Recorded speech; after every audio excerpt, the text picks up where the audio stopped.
Welcome to episode 52 and the best of 2019 Construction Nation. This is Sue Dyer, your host of Construction Dream Team. As I mentioned last week, we've had so many wonderful guests this year that I thought we should look back at some of the episodes. So for the month of December, we are going to do the best of 2019 each week. We will count down from 5, which we did last time, to number 1. And this week, we are going to do number 4. Now, these selections were based on a few things: total number of downloads, so how many people have listened, the number of downloads they got the month of release, so they got a lot of people listening right away, and which ones got the most comments. So drum roll for this week for number 4 in our construction countdown is episode number 6, where Tom Taylor, Senior Vice President of WebCore, shares about how he really didn't believe in using a monthly scorecard for projects, but he was forced to do it on the projects that he was working on. Then, after a few projects, he saw that it was totally accurate and that it gave him a tool to steer his projects. Tom also shares about how important measuring is to the success of any project. So here it goes. Here is episode number 6. Welcome to episode number 6 of Construction Nation. This is Sue Dyer, your host of Construction Dream Team, where I interview industry leaders and experts so you can learn how to build your construction dream team based on OPE, other people's experiences. The shortest way to success is to learn from others who have been there and done that. If you want to receive Construction Dream Team on your phone automatically each week, please head on over to iTunes or Stitcher and subscribe. We'd love a 5-star rating. This actually will help us become more visible in the search engines so more Construction Nation can find us and be able to listen. I am so excited about our guest today. Today we have Tom Taylor with us. Yay! Tom Taylor is the Senior Vice President at WebCore Builders. Tom's been in the industry for 28 years and with WebCore since 2005. He is an operations person. He came up from superintendent to project manager and worked his way up the ranks. So welcome, Tom. We're so glad you're here. Oh, thank you so much, Sue. It's great to be here, and I'm really honored to be a part of the podcast. This is exciting. Very exciting to me. This is going to be great. Now, Tom is someone that I've worked with on quite a few projects now, and I think he has some great insights for us. But you never get to where you are now. You had a pathway, somehow a journey. So tell us a little bit about your journey to becoming the Senior Vice President at WebCore. Well, my journey, I never expected to go into construction, to be honest with you. I was pursuing a mechanical engineering degree at Michigan State and got an opportunity for an internship with a large general contractor. And after the end of that 10 weeks, I just fell in love with the teamwork, the sense of accomplishment, the variety of people you're working with, and I was hooked from that point forward. And as you noted, started early in my career as a superintendent. I loved being in the field, boots on the ground, wearing flannel shirts. Didn't like so much doing daily reports. I think maybe that's the thing that drove me into project management. But I grew with the company there in the Detroit area. Mostly built schools, which I loved, the feeling of the first day of school with the kids running in. So that sense of accomplishment and contributing to the community is something that's really drove my career. Moved out to California in 2005. And in some ways I went backwards. It was a little humbling because I was a director in Michigan and was a project manager when I came out here, but it provided me an opportunity to kind of touch certain bases again and really learn what it means to build in California. I never dealt with seismic bracing before. I'd never dug a hole 70 feet deep before in San Francisco. So it was an incredible opportunity to kind of relearn some fundamental skills in a different area. So I was lucky enough after that to lead High Rise, and then spent 6 years on the San Francisco General Hospital project, the level 1 trauma center in the city, and incredibly complicated for anybody out there that's ever built a hospital. You can relate to that, but also very rewarding in its what it means to the community. So that was the last project I was on, and since then I've spent some time in business development, spent a couple years in pre-con and estimating, and then I've been in my current role looking over our Northern California operations for the last 2 years. So really enjoying that. That sounds great. Tell us a little bit more about WebCore Builders. How many people do you have? How are you structured? What's your competitive advantage in the marketplace? Yeah, happy to share that. WebCore's been around for coming up on 50 years. We were founded in the Bay Area, so very much a San Francisco, California company. We're a self-performing GC, which is probably one of the things that we're most proud of and what we think distinguishes our culture. There's 750 salary people and over 1,000 tradespeople, and we employ, I think, largest group of carpenters in the state of California. And so they are integral to the fabric of our company and really drives how we pursue work, how we execute work, and how we measure the success of a project. And that's, are we setting up our tradespeople to be successful? Are we showing them the respect that they're due? And that's really where it's happening. WebCore has changed over the years.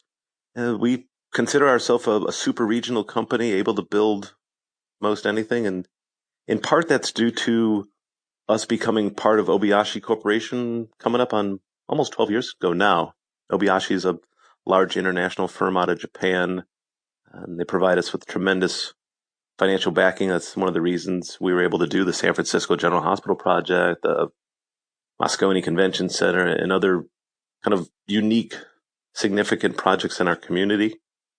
And as far as competitive advantage, we truly have extraordinary people. I know people say that, but I've been in a couple of companies. I experienced a lot of other entities, and I'm incredibly proud of who we are as a group of people, and incredibly proud of what we do to focus our efforts on the community.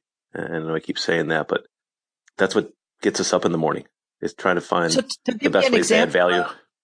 Give me an example where you guys are focused on the community. Must be doing some community group things too, community things. It happens in big ways and small ways. I mean, on a large scale, we're very involved with rebuilding together and have been for 35 years. That's something that hundreds of people within WebCore will participate in. At the job site level, you have individual projects. There's one that's been contributing once a month at a local soup kitchen. When I was on the General Hospital project, we were able to sponsor some students from a local high school, some young women that were able to come in and work once a week for us to help supplement their education and also be exposed to who we are and maybe a possible career path.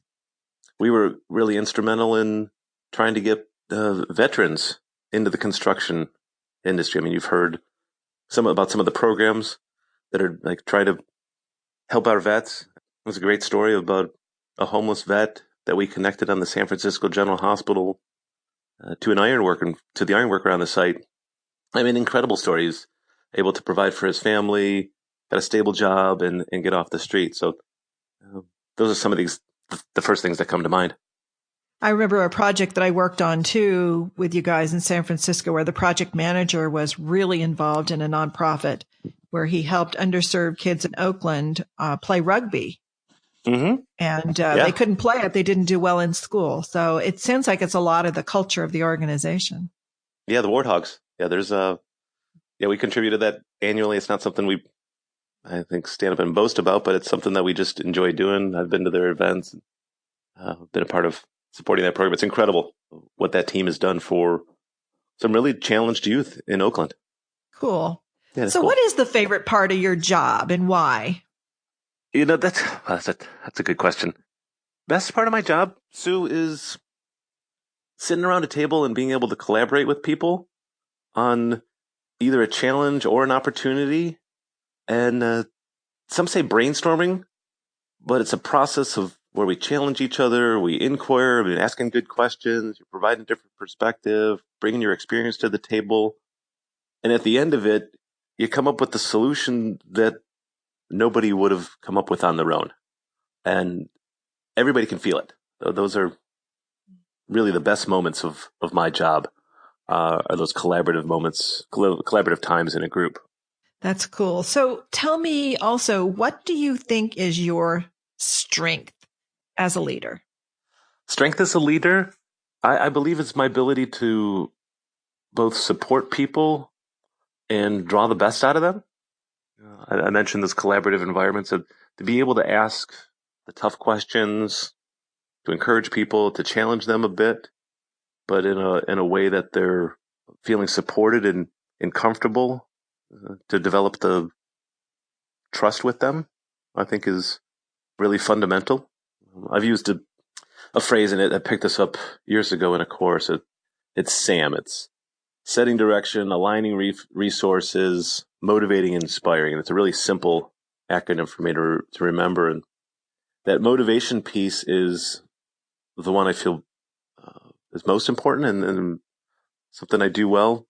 And the motivation comes in large part through feedback, the ability to, right when something happens, to appreciate the value that the person added, noting that positive recognition, or if there was a way that it could have been better, to say, hey, this could have been better if you had maybe addressed it in a different way. And people really, I think they hunger for that direct feedback because we're all trying to grow.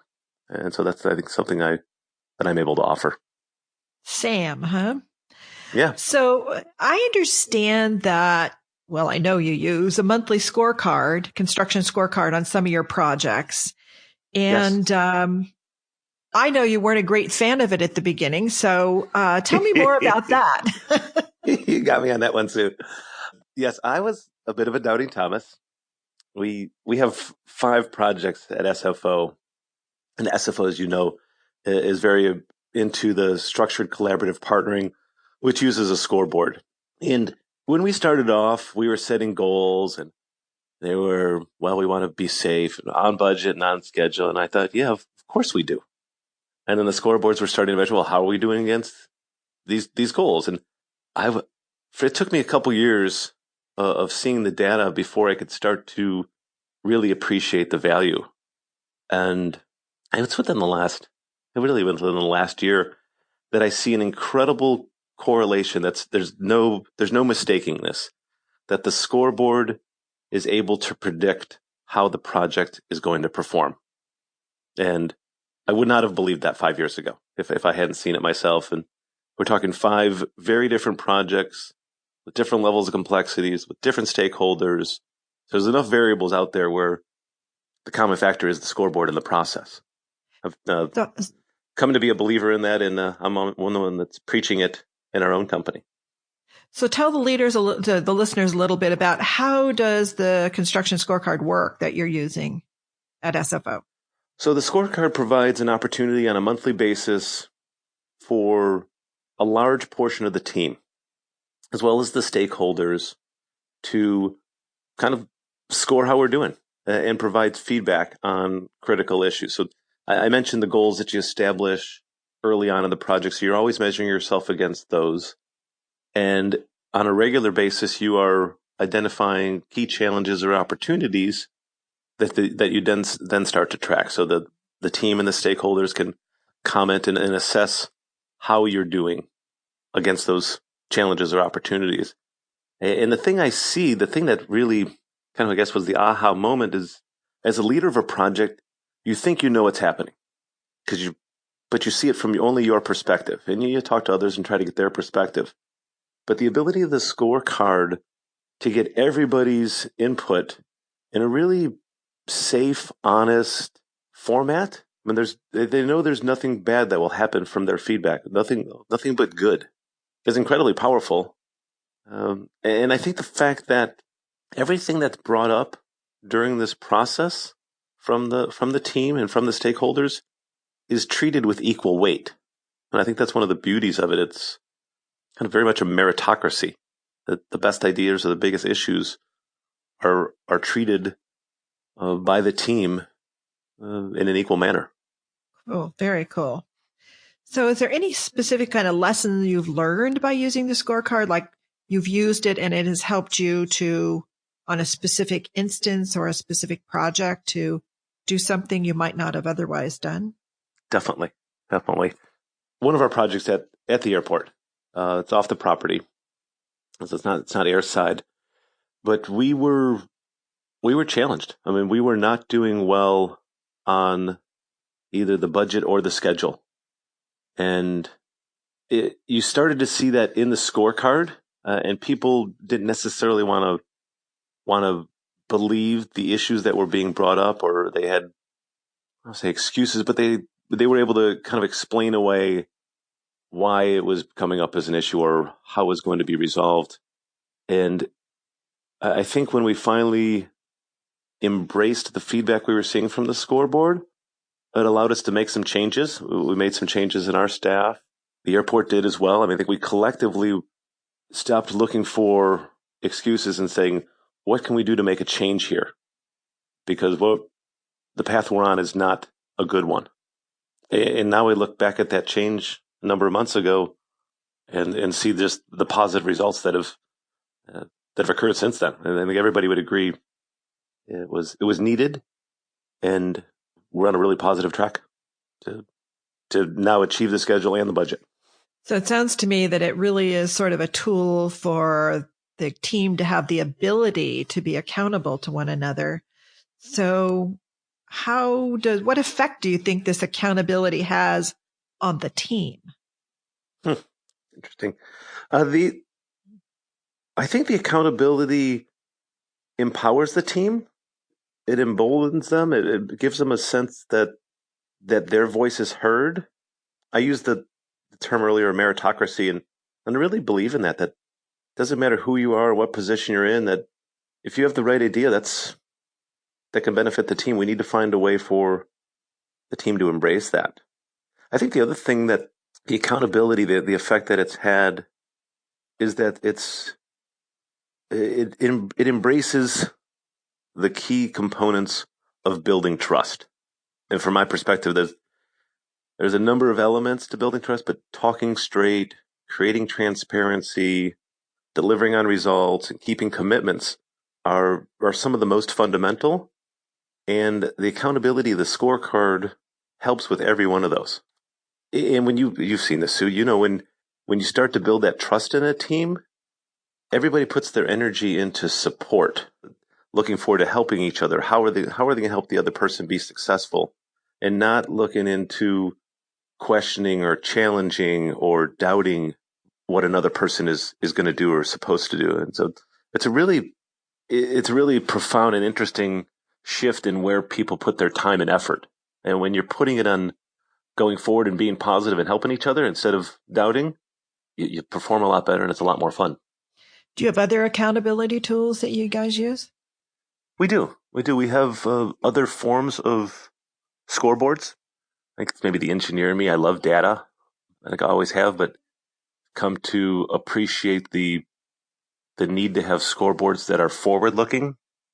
It's easy to measure what happened in the past, but it doesn't always help you much. So we use pulse surveys. It's a way to check how is our team performing. And when I say performing, I mean, do they feel like somebody cares for them? Are they having regular check-ins? Are they getting the feedback that they need? Those things that we all want and need in order to really find the value with their day-to-day job. So we use pulse surveys. We use some objective metrics that we're able to pull from our various databases, and some that we're just creating right now that we'll be rolling out in early 2019 that we believe are going to be indicators of project success. And I'll give you one that I think is kind of fun and interesting. We'll see how it plays out. And that is measuring the electrician's billings versus what their projected billings are. And the theory is that as the electrician goes, so goes the project. And that's something that came out of a group discussion and brainstorming on what are the things that really provide the insight into the health of a project. So that's something we'll be trying out next year. We're always looking at testing new metrics to see which ones give us the best insight into our projects. That'll be very interesting. It certainly Yeah, it should is be. true that, particularly with all of the IT requirements and issues, as well as power. Yeah, on any Yeah. project. Yeah. On And any every project. That's yeah. the case. Yeah. Yep. So what kind of projects do you think could benefit from a construction scorecard like you're using at SFO? You got any thoughts on that? I guess the first reaction is I think any project could. I don't know why you wouldn't use a scorecard, a scoreboard. If you're a smaller, less complex project, it might not require as much executive engagement. The timing or depth of the scorecard might vary, but I would strongly encourage any team, and I look at it in our company and say, start off with a rigorous, detailed process to make sure that you're really assessing how the team is performing early on in the job. And most of the time, you see this, Sue. If the team starts off well, develops their trust, develops a good plan, they're generally going to do well. So I would encourage every project using a scorecard. And then as the project goes, if you want to scale back a little bit, you can. I think it's a good investment of time throughout. So I'll be using it on every one of my jobs. It's interesting too to me is because like the construction scorecard is everyone, stakeholders, everyone, but then you also have like this individual one for the pulse ones, like, are you doing all right? And then I love the idea that you have the company one, internal ones, like the electrical billings, can we get a handle on what's happening so that we can just manage the team or the trades? That's awesome. Yeah. Well, we're in a time of big data. You hear it everywhere, and it's coming to construction. I mean, we're somewhat of an archaic industry, but we are changing very rapidly. You hear about a lot of venture capital money coming into the industry. There's a lot of consolidation of technology platforms happening. Just in the last month, there's been consolidation of significant platforms. So we're at, I think, a tipping point in our industry where the way we use data is going to change in really meaningful ways. And I'm excited about that. Yeah, I see technology and many, many shifts that are happening quickly right now. So we're going to shift a little bit and ask you, okay, there's always challenges, things go well, some things don't go well. What is the very worst challenge you've ever had that you've ever faced in your career? Take us back to that exact moment. Part of me says the worst challenge is oftentimes the ones that's right in front of you because you've made it through those ones in the past. But thinking back, Sue, the worst one for me was more than 20 years ago. We were building a new high school at an incredibly fast pace. This is in Michigan. It was a 16-month construction time frame to build a 400,000 square foot high school. Beautiful terrazzo, lots of brick, really gorgeous facility. And there was tremendous pressure because the kids are coming. I mean, some projects you can shift the end date. If you're building a condo, nobody likes it, but you can shift dates. With the school, there's no way around it. There's 2,000 kids that were coming. And about 3 weeks before we opened, there was an incident where an elevator technician was making some final adjustments, and he had his ladder. It was only a 2-story hoist, but his ladder was sticking out of the opening, and it slipped, and he fell 2 stories. And he lived, but he was disabled. And I remember being in the elevator pit with the EMT and helping the gentleman out, and tradespeople in the area just yelling that this was our fault because we were pressuring too much and we were pushing too much to get the job done. And a month later, his this gentleman called me and told me what she was living with, and that was a dark moment in my career that I'll never forget. It's driven how I see safety. It's driven how I want to engage people on the project, and it actually relates to use of scoreboards in a way, and the ability for us to get feedback. I think if we would have come around to what we're talking about with the scorecard, I think if we would have had something in place like that at the time. I don't know if we would have changed the schedule, but maybe there's something we could have done as a team to change the dynamic or the communication style. Yeah, maybe I someone don't who know. was looking out for him. Yeah. Yeah, Hmm. and that's a severe example, but there Yeah. are many other ones along the way in my career where I think having better feedback from the collective feedback of the team could have improved how we dealt with the challenge. So, what is the best advice you've ever received? Best advice ever is really simple. That was from my dad, and that is you must have a positive attitude. That's first and foremost for me. It's what I share with my kids. That you have to be able to walk into your day, no matter how bleak things are, and see a positive path forward as leader of projects. And no matter you can be a leader of a project on day one in a job. Day one as a PE, you can provide leadership. And but as a leader, you'd be able to need to set the vision, explain to people where you're going, and create some enthusiasm on how you're going to get there. And I don't think you can do that without some measure of a positive attitude. So that's something that keeps me going, and I think has been an important part of my success. I always like to give a gift or resource to our listeners. So, share with us something that you has been meaningful to you that you would like to share. It could be a book, a link, a website. What would you like to You know, share? a book I've been talking about quite a bit in the last year called "Thank You for Being Late" by Thomas Friedman, or "The World Is Flat" and some other very popular books. And if you read the title, it's an optimist's guide to dealing with the rapid pace of change. So maybe that's why I like it, because I'm an eternal optimist. Uh, but he talks about dealing with the pace of change in our society across technology, across the climate, geopolitical, social, and how rapidly our world is changing. It used to be you'd get whatever version 3.0 of the Apple phone, and you'd adapt to it and you'd become an expert with it.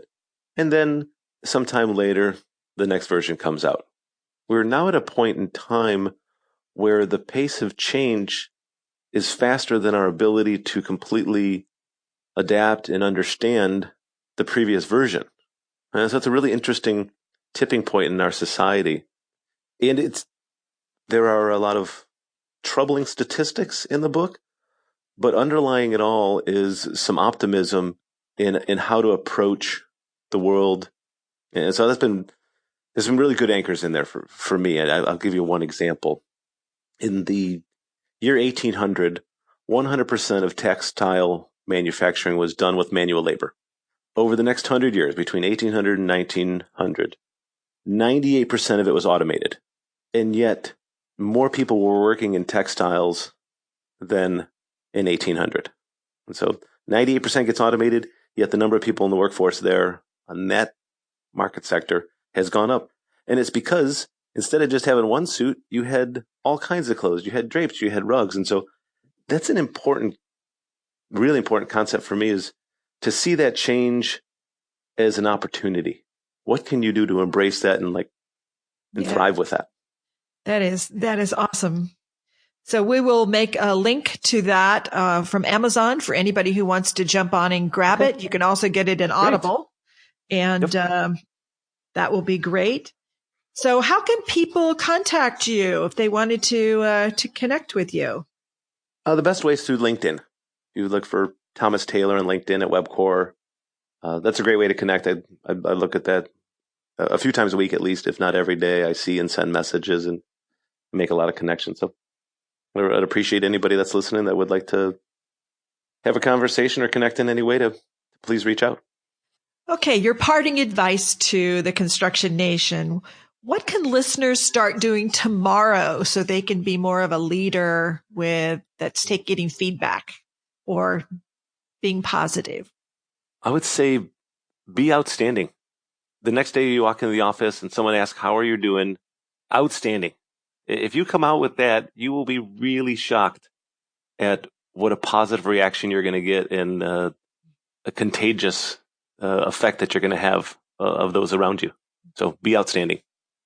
Well, you were outstanding today, and I sure appreciate you taking time from your very busy schedule to come and be a part of Construction Nation. And so happy to do it. I know that everyone's going to learn a lot from what you shared. It's much appreciated. Oh, thank you. So Construction Nation, dream teams don't just happen. Why not send out this episode to your entire team? Maybe they can become outstanding.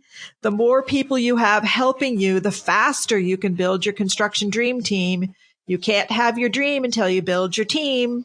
So please head on over to constructiondreamteam.com to sign up for our newsletter. And don't forget to subscribe in iTunes or Stitcher. And we'd love to have a 5-star review. Construction Dream Teams drops every Monday morning at 4 a.m. Pacific Standard Time. So please join me next week when I will interview another industry leader or expert so you can learn how to create your construction dream team.